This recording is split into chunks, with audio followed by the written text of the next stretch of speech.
Deməli, paylaşdığım 3-cü sonuncu suala aid.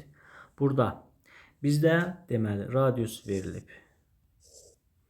Birinin radiusu 2-dir, digərinin radiusu 3-dür.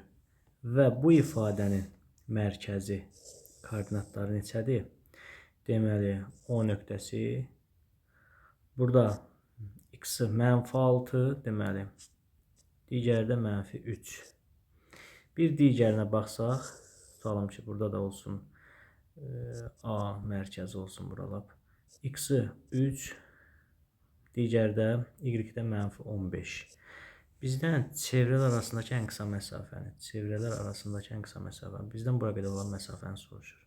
İlk öncə biz radiusları bilirik axı. Bu ifadədə radius nəyə bərabərdir? 2-yə. Bu ifadədə radius neçə idi? 3. İndi biz bütöv məsafəni ilk öncə hesablayaq. O A məsafəsi nəyə bərabər olacaq? Kök altda 3 minus -6-nın kvadratı üzərinə gəlinsin -15, deməli çıxılsın -3-ün kvadratı. Bu bizə nə verəcək? Kök altda deməli 9-un kvadratı üzərinə gəlinsin 12-nin kvadratı. Bu eləyir neçə? Kök altda 225. 225-dən neçə çıxır? 15. Deməli, ümumi məsafə 15-dir.